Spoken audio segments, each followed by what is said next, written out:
ये कोई पहला दल नहीं है जिसके साथ ऐसी घटना हुई, पहला दल नहीं है जिसने ऐसी घटना की। अगर मैं अपनी पार्टी का उदाहरण दूं तो हमारे नेता ने, आदरणीय रामविलास पासवान जी ने जब से पार्टी बनाई तब से हम लोगों ने देखा कि अपनी व्यक्तिगत महत्वाकांक्षाओं के लिए पार्टी के जो विधायक होते हैं वो एक दूसरे दल में आते जाते रहते हैं, और बिहार में तो खास तौर पे इस बात को देखा गया है। ये जो भी घटना चक्र घटा, ये मुझे लगता है पूरी तरीके से मुकेश सहनी जी, उनकी पार्टी, उनके विचारों से सहमत नहीं है। देखिए, इसमें देखना क्या है, ये राजनीति का एक हिस्सा है। ये कोई पहला दल नहीं है जिसके साथ ऐसी घटना हुई, पहला दल नहीं है जिसने ऐसी घटना की। हम लोग तो भाई निरंतरता में देखते आ रहे हैं। अगर मैं अपनी पार्टी का उदाहरण दूं तो हमारे नेता ने, आदरणीय रामविलास पासवान जी ने जब से पार्टी बनाई तब से हम लोगों ने देखा कि अपनी व्यक्तिगत महत्वाकांक्षाओं के लिए पार्टी के जो विधायक होते हैं वो एक दूसरे दल में आते जाते रहते हैं, और बिहार में तो खास तौर पे इस बात को देखा गया है।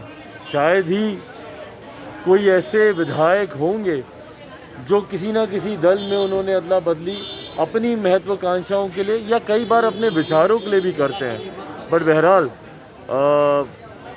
ये जो भी घटना चक्र घटा, ये मुझे लगता है पूरी तरीके से मुकेश सहनी जी, उनका, उनकी पार्टी का अपना व्यक्तिगत विषय है। उनकी पार्टी उनके विचारों से सहमत नहीं है। उन्होंने अपना कुछ पक्ष रखा जिसकी वजह से उन्होंने चुनाव लड़ने का फैसला लिया।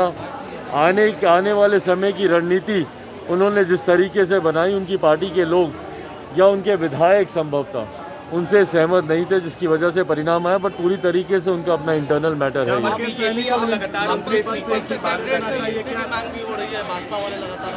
देखिए, मुझे नहीं पता कि उनकी गठबंधन के भीतर क्या बातचीत हुई।